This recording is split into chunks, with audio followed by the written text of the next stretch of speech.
Halo teman-teman, gimana kabar kalian semuanya? Semoga baik-baik saja ya. Ya, sesuai janji yang sudah lama dibuat, kali ini Mimin akan menceritakan kelanjutan cerita dari manga Sensei Time Odyssey chapter kedua. Sebelum ke ceritanya, kita sedikit flashback dulu ya ke chapter sebelumnya. Ya, siapa tahu kan ada yang lupa kayak mana awal mula ceritanya. Jadi, ada seorang dewa waktu bernama Dewa Kronos yang meminta kepada Dewa Zeus untuk dijadikan dewa ke-13 di Olympus. Nah, Dewa Zeus pun setuju, tapi dengan syarat ia harus membuat gimana caranya agar Iki nggak menjadi wadah dari Hades. Singkat cerita, Dewa Kronos mendapatkan besi Orichalco dari Dewa Hephaestus yang kemudian digunakan oleh salah satu dari 3 suster takdir untuk mengubah nasib Iki biar nggak jadi wadah Hades. Nah, Kronos pun merasa senang karena misinya sudah berhasil, sehingga kemudian menagih janji dari Dewa Zeus. Akan tetapi permintaan itu ditolak dengan alasan kalau Kronos meminta bantuan Dewa Hephaestus berupa besi Orichalco dan bukan dengan kemampuannya sendiri. Kronos yang gak terima kemudian menjadi sangat marah dan ingin menghancurkan Olympus serta Dewa Zeus. Setelah itu Kronos mengeluarkan senjata bernama jam apokalipsi yang dapat digunakan untuk pergi ke masa lalu atau masa depan. Namun jam tersebut belum bisa bekerja secara maksimal dan harus diperbaiki oleh Dewa Hephaestus. Oke, kita masuk ke chapter keduanya. Di sebuah gunung Kaukasus, terlihat seseorang bernama Prometheus yang dirantai oleh Dewa Zeus dan terus mengalami siksaan. Belum diketahui karena apa ia dirantai, namun itu udah cukup membuat Prometheus sangat membenci Dewa Zeus. Tak lama kemudian, Kronos muncul untuk menawarkan kerjasama melawan Zeus karena merasa senasib sepenanggungan. Rupanya jam apokalipsi hanya bisa diperbaiki menggunakan besi Orichalco yang sayangnya sudah digunakan Kronos untuk mengubah takdirnya Iki.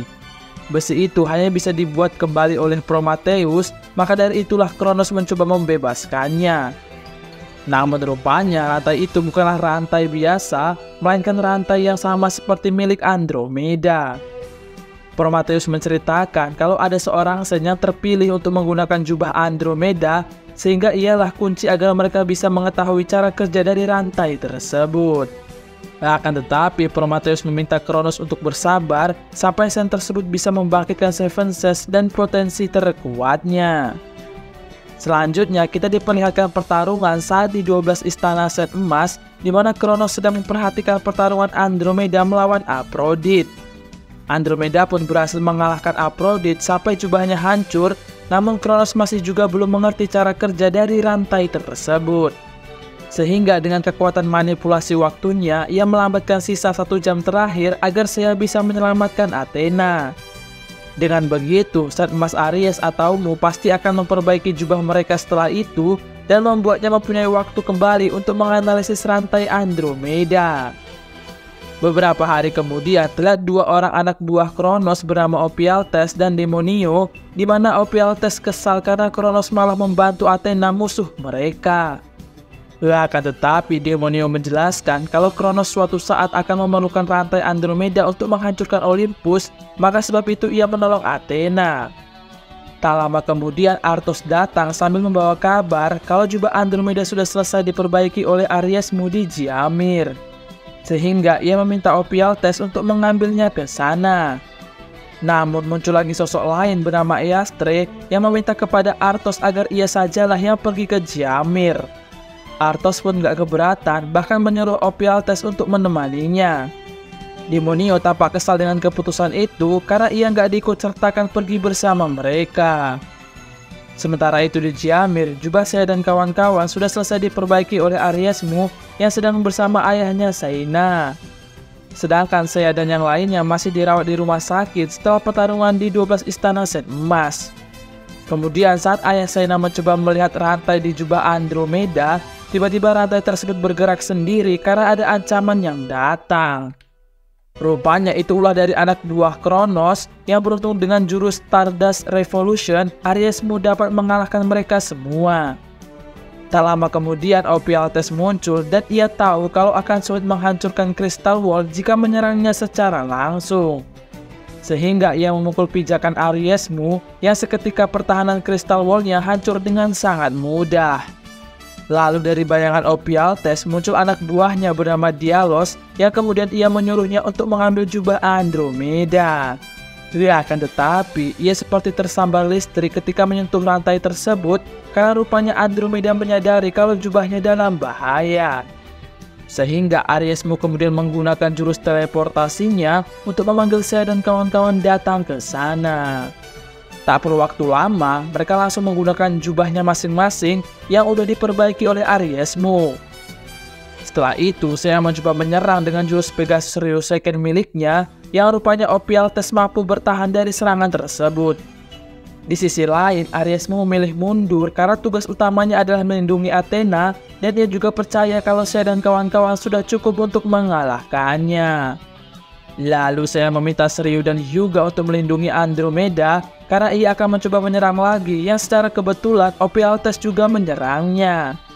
Namun kali ini Ophialtes lah yang berhasil membuat saya terpental, bahkan ia hampir aja di fatality kalau aja Andromeda nggak datang melindunginya. Kemudian secara mengejutkan Ophialtes dapat menembus rolling defense milik Andromeda lalu membuangnya ke dalam jurang. Hyuga yang nggak terima dan merasa berhutang nyawa dengan Andromeda, kemudian gantian untuk menyerang dengan Aurora Execution untuk membekukannya. Namun ia dapat keluar dengan mudah karena rupanya ia memiliki mikro debu yang sedari tadi melindungi tubuhnya. Informasi itu justru membuka peluang Shiryu dan kawan-kawan untuk membuat strategi baru guna mengalahkan si Ophialtes ini. Mereka bertiga pun bersiap untuk menyerang bersama yang dimulai dengan serangan Pegasus Ryoseiken untuk mengalihkan perhatian Ophialtes. Setelah itu Hyuga mengunci pergerakan Ophialtes dengan debu-debu intannya yang di sisi lain Shiryu juga sudah bersiap untuk memfatalitinya. Dengan jurus Rozam Soryuha, Shiryu berhasil memukul telak Ophialtes, namun mereka kemudian malah pingsan karena kehabisan tenaga. Ophialtes yang masih hidup kemudian berbalik akan menyerang Seiya, yang untung saja Aries Mo bergerak cepat untuk menolongnya. Tanpa ampun, Aries Mo mengeluarkan jurus Starlight Extinction untuk mengalahkan dan membuatnya terpental. Berpindah ke Andromeda yang berada di dalam sebuah jurang, lalu disamperin oleh Eastre. Tak lama kemudian, ia melihat kalau Ophialtes sudah modar, sehingga ia menjadi satu-satunya yang tersisa untuk mengambil jubah Andromeda.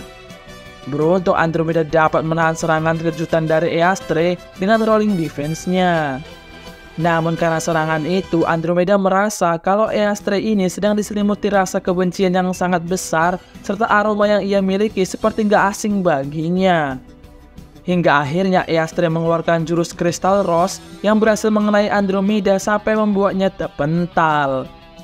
Dari situlah Andromeda ingat kalau aroma itu sama persis seperti saat ia bertarung melawan Aphrodite yang ternyata Eastre ini adalah kakaknya. Andromeda mengira kalau Eastre ini mau balas dendam atas kematian adiknya, namun ia mengatakan kalau ia sangat membenci adiknya itu. Rupanya saat kecil, seluruh keluarga sepakat kalau Eastre ini akan dijadikan zat emas Pisces selanjutnya menggantikan Kardinal. Akan tetapi, sang ayah lebih memilih Aphrodite untuk menjadi kandidatnya dibandingkan si Eastre ini. Hingga suatu hari Aiolos datang untuk merekrut Eastre, tapi sang ayah tetap menawarkan Aphrodite untuk dijadikan zat emas Pisces.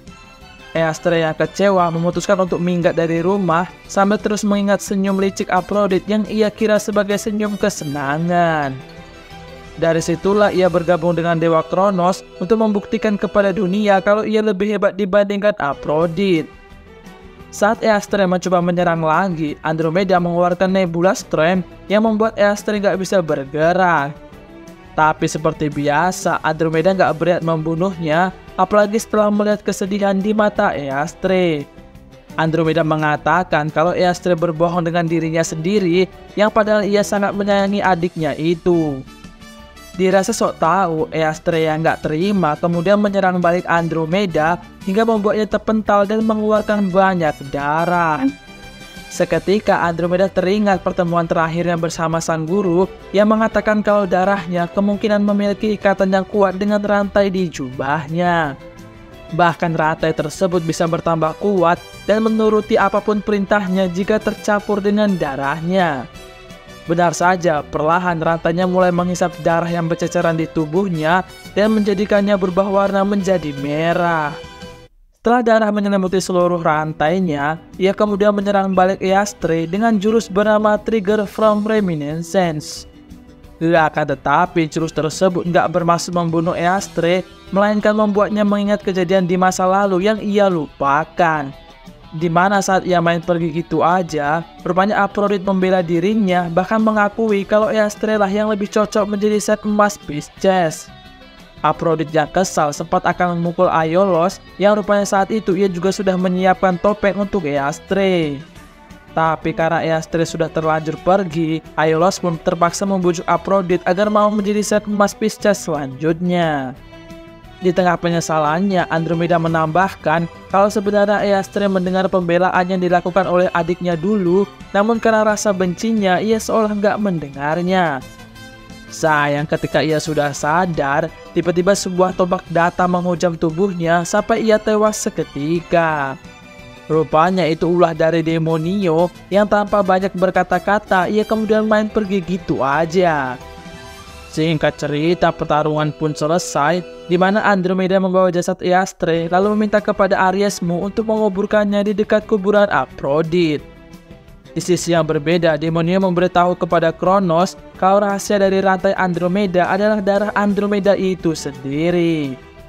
Kemudian Demonio ini seolah menyalahkan Arthos atas kematian Eastre dan Ophialtes karena nggak mengutusnya juga untuk ikut pergi. Tapi Arthos membalas dengan menanyakan darah siapa itu yang ada di tombaknya, namun Demonio seolah berusaha merahasiakannya.